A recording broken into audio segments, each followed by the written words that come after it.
All right, Justin, can you tell us a little bit about yourself, where you're from, a bit about your professional background? Yeah, absolutely.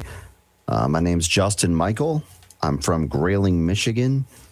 I have been privileged to have served in the United States Army. I'm a combat veteran. I was deployed overseas as part of a special operations unit for 14 and a half months in Iraq. During the initial invasion, that kind of started my professional career. And I ended up getting retired from the military from injury sustained in combat and went on to have some time spent in academia, really focused around entrepreneurship and business. During that time, I was fortunate enough to go overseas and work for NGOs and some nonprofit organizations in conflict regions and conflict zones. And then I ended up going back to school to get a PhD in conflict analysis and resolution, and then going back overseas to work on trying to resolve conflict globally. So I've been to 70 conflict regions. I've negotiated contracts and peace agreements in over 113 different languages. I've been blessed to be able to go to 127 different countries and travel the world. I was asked to do research for the United Nations on human rights violations in Gaza and Ukraine under the Special Rapporteur at the United Nations, for which I delivered my research at the 58th session of human rights.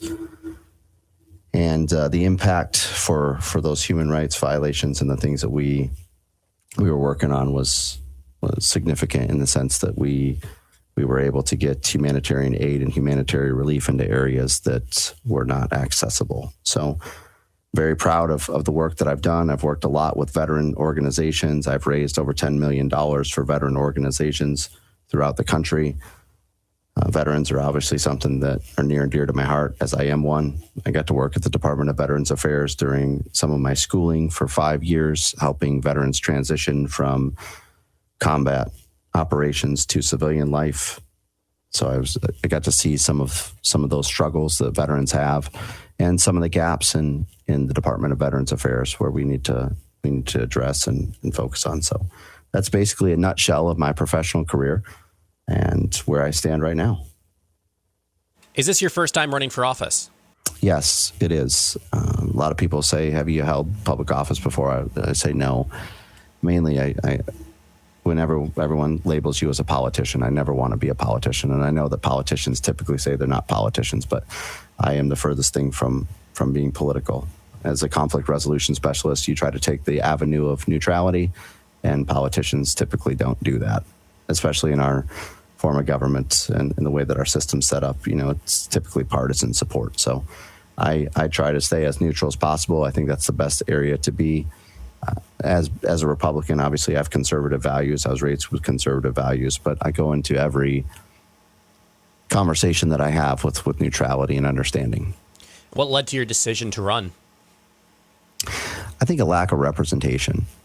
And when I say that, when you spend time overseas and then you come home, you see some of the same nuances that you see in conflict regions abroad and some of the worst environments in your local communities.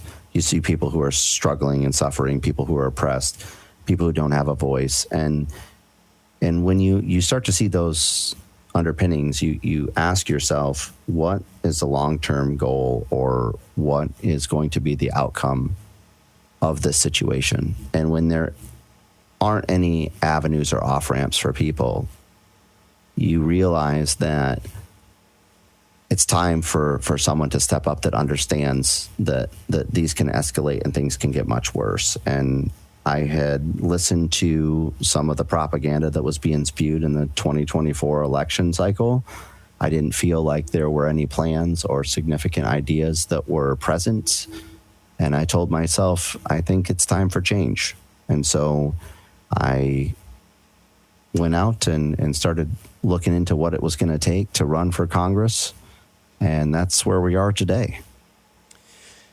When people first run, and you see that this was your first time running for public office, when people say that they're going to, when they decide to run for office, I think there's sort of in their mind what it's going to be like. Has reality met the expectations going into running for office, or has it been a little bit of a different experience than you expected?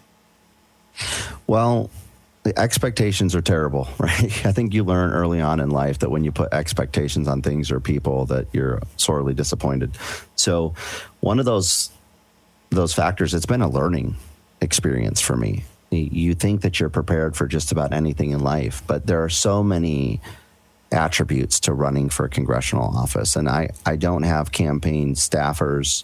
I don't have campaign strategists on my team. I've been doing a lot of the work of my campaign by myself. And that's everything from social media to writing speeches, to scheduling, to going out and doing the schedule, to participating in forums and debates and preparing for those, from doing graphic design, marketing, branding, to the ordering of signs and doing all your commercials and organizing those factors. Those are things that take a lot of time and a lot of expertise, and that's part of the learning curve that you're on. And then you have to still contribute the time that you have to going around the district and meeting with people. And because our district is so large, and because we don't have the funds that most candidates have when they run for congressional office, we don't have the support of the PACs or the special interest groups or the support of the Republican Party.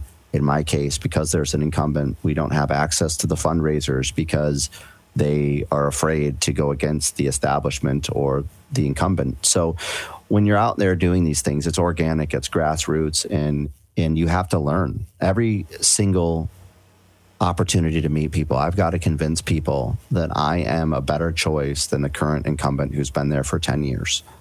And even within your party, that's an uphill feat. And we've done a great job of getting out there and doing it through hard work. And you don't know. I didn't have any expectations. I just said that I was going to work hard.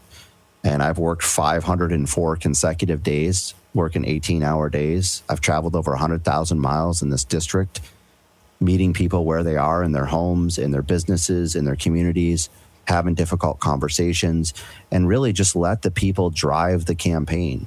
I started out with bridging the divides because I believe that conversation matters, and having difficult conversations is what drives change. And I believe in the people of this district. So when you ask, what are the expectations? I wake up every morning with the expectation that I only have 2 votes, and that's mine and my mother's. And I go out every day and try to talk to people and try to earn their trust and their vote in the most organic and meaningful way possible. And so, we don't have any expectations about what our outcome's going to be at the end. I don't have any expectations today. We just move from point A to point B to point C to point D every day, trying to impact as many people's lives as possible in a positive way.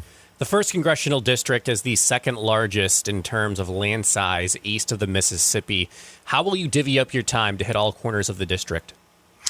Well, I have been to all the corners of the district, part of that 100,000 miles that we discussed, but I'm also doing a 36-day, 36-county tour, which I'm now 16 counties into, so we're almost halfway there, where I go and visit. I've made a promise that I will visit every town, every township, every village, and every city that is in our district in 36 days.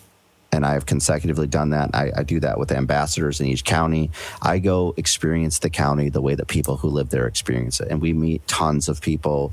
We post videos of that on our social media pages so people can kind of follow along and see the amount of conversations that you have and the information and knowledge that you get about each community when you actually show up in these places where they've never been heard. They've never seen any political candidates.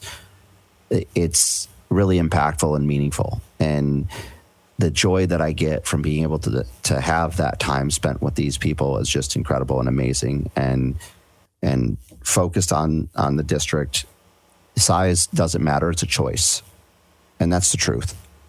I'm showing people that you can hit every town. You can go everywhere in this district in 36 days. And so for people who have been running for 2 years and haven't done that, that's a choice. For people who've been representing us for 10 years and haven't done that, that's a choice. And you've got to prioritize people, and people are where they live. You can't just expect them to come to your fundraisers because most people can't afford to do that, or come see you. If you want to go meet people, you need to go see them, and that's what we've done. What are some issues that you have heard from voters that you would be able to directly play a role in helping solve if elected? I think two of them, the most one, people feel unheard by their congressional representation, and they feel that there's a lack of presence. So, stepping away from policy I'm sure you're going to ask these later, but those are two things that I can control. And what I mean by that is this: I can have forums and town halls and discussions. I can show up in communities and be present for people. Those are things that I can control. Again, it goes back to what we just said. It's a decision and it's a choice. So for me, being out in the communities, having conversations, trying to understand where people are at that given time, that's really valuable information, but it's also really important to me. So I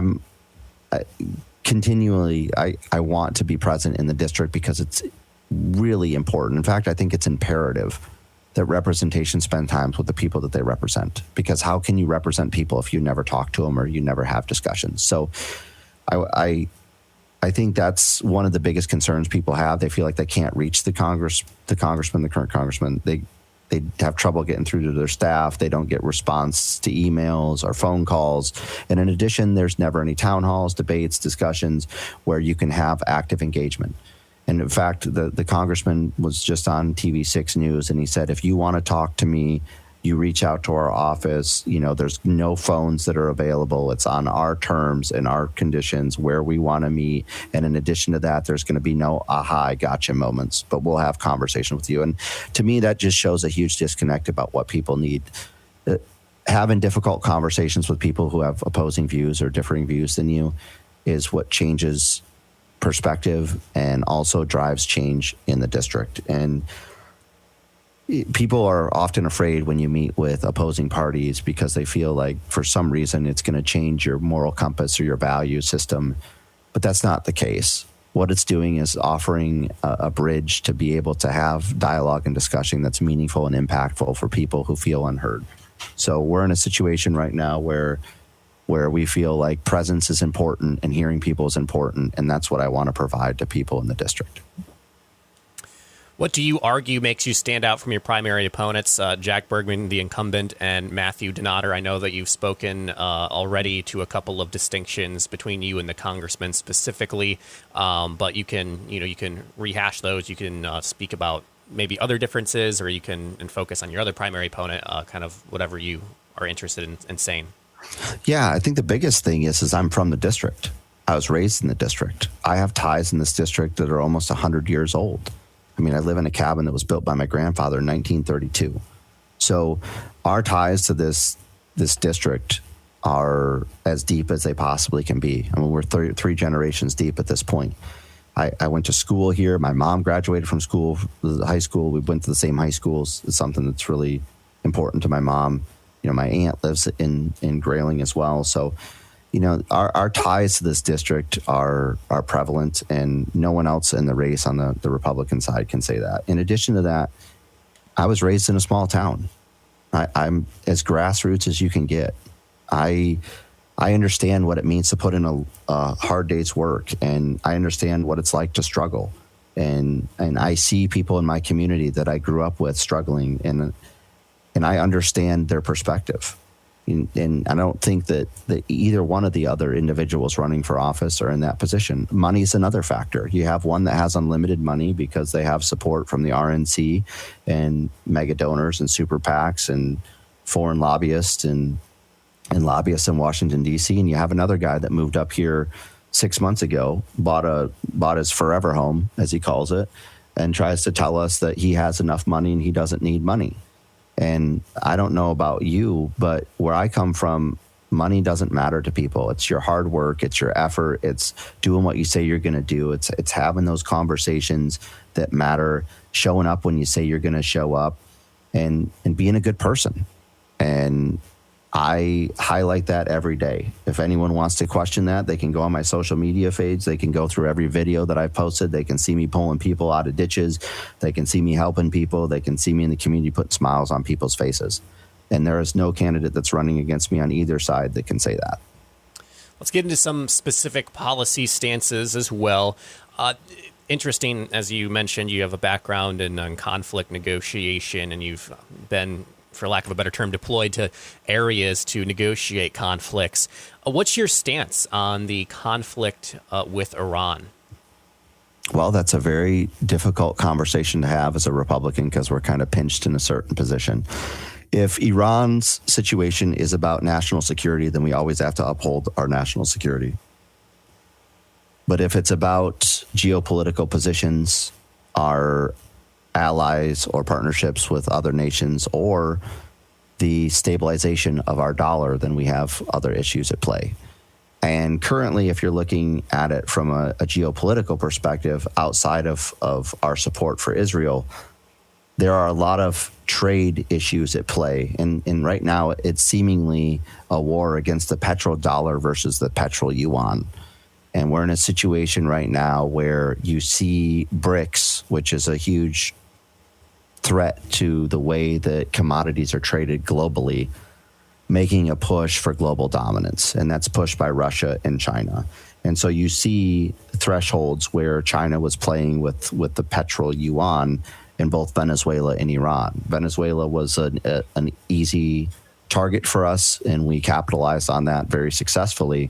However, Iran has shown that they're a much more formidable opponent, especially with their technology and their drone warfare. So you can see now that we're kind of in a situation where the Iran conflict has stirred up some confusion. And, you know, Republicans in 2024 came out and they said no new foreign wars. You know, that was one of the big pushes. We wanted to get away from the military-industrial complex. And it looks like a lot of people feel, especially in the Republican Party, they feel torn right now because, you know, it was about, you know, Iran's nuclear capability, but now in the new negotiations, we're going to allow them to rebuild their energy program and start things up. So I think there's a little bit of disdain in the Republican Party right now. Obviously, time will tell. I don't want to have conclusions or absolutes in this position because I'm trying to gain as much information as possible every day to better understand what this conflict is and what it seems like. But there are some similarities to the weapons of mass destruction in Iraq, which I was a part of. And I think that resonates with a lot of people who are millennials who fought a 25-year war in Afghanistan or Iraq and on false pretense or promises of weapons of mass destruction. And I know that generation most definitely doesn't want to get in a long-term conflict with Iran because it just stirs up the same symptoms that they had, and that builds distrust in the federal government. So, you know, I'm again one of those people that support our national defense and our sovereignty as a nation and the sovereignty of other nations. But at the same time, you know, having long-term warfare in the Middle East is not something that's productive to anybody. And we've seen it in our gas prices and we've seen it in other areas too. So do you think data centers have any place in the 1st Congressional District? That is a great question. So I'm one of these people that think that communities should have the autonomy to make decisions what's best for their community. I know a lot of times you got legislators that are trying to push legislation to try to get data centers or other things in or make it possible for them, because a lot of times these companies and corporations who run these things are making huge campaign contributions to politicians, and they're writing legislation that benefits that. And that's a serious concern. So you want to make sure that these companies are not being predatory. And in the 1st District, there are a lot of municipalities that don't have the policies or procedures or some of the legal protections that other counties or municipalities do. You know, planning and zoning is one of those factors. People get really concerned. They're not prepared for these developments. You know, you can't build Martha's fence or her little she shed in zoning and think that you have zoning for a $3 billion data center project that's over 1,000 acres. So a lot of these communities are not prepared for this. And unfortunately, in business, there's a lot of predatory actions that happen, and they're going to target those areas. So one of the things you want to do is you want to make sure that communities are informed and prepared for what's coming, get them kind of ahead of the program. So personally, I believe that these things are coming to our district, or at least this is a target. We have the world's, you know, most ambient supply of fresh water. We have a lot of rural areas and property here that are unpopulated. and throughout Michigan's 1st congressional district, especially in the UP.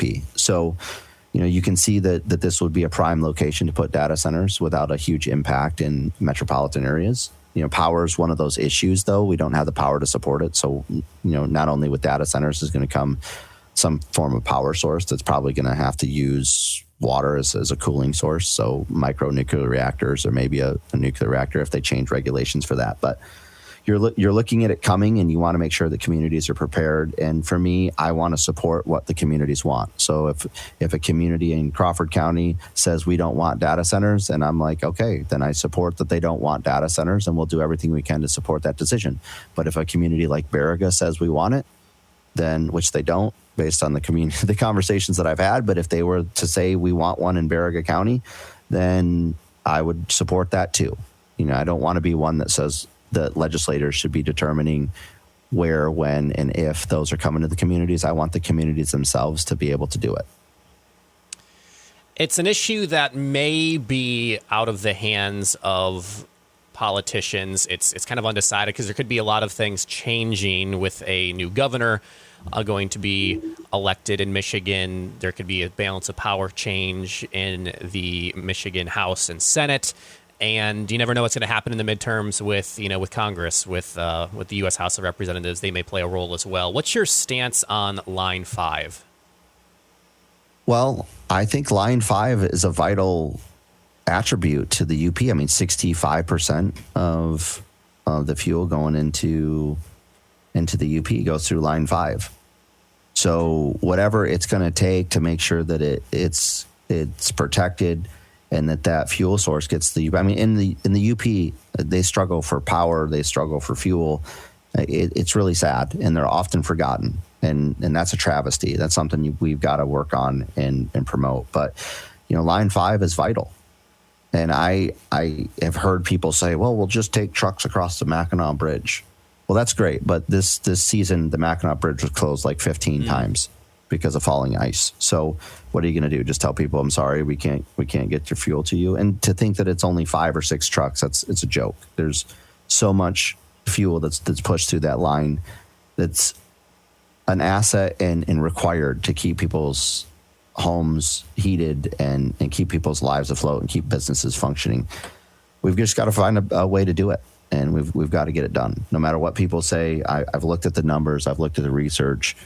We've got to make it happen, and whatever it is, they're willing to put in the money and the resources to do it. I think that's a win for the UP. I think it's a win for Michigan. We've just got to figure out a way to get it done. Justin, we've had a long-form conversation, as we always do here on Talk the North, but we've only scratched the surface of the topics that we even discussed, and we didn't even talk about many as well. How can people learn more about your campaign and get in contact with you to pick your brain? Listen, they can reach out to me directly. I'll give you my phone number. You call me whenever you want, 989-889-4333. I'm the most accessible candidate in the history of mankind. To be honest, you can email me directly at justin@justinmichalforcongress.com. You can go to our website and read all about our stances, positions, and policies at www.justinmichalforcongress.com. You can follow me on any social media platform at justinmichalforcongress.com. Whatever you want to do. I mean, I encourage people to reach out. I will have dialogues and discussions with anybody as long as it's respectful.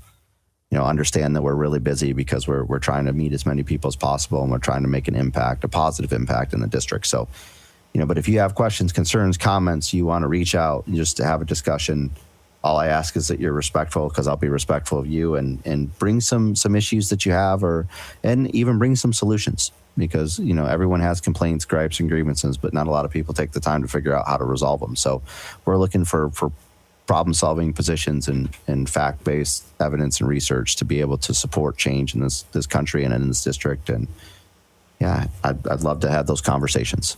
We have a lot of bright and brilliant minds in this district, and I'd like to be able to utilize all of them.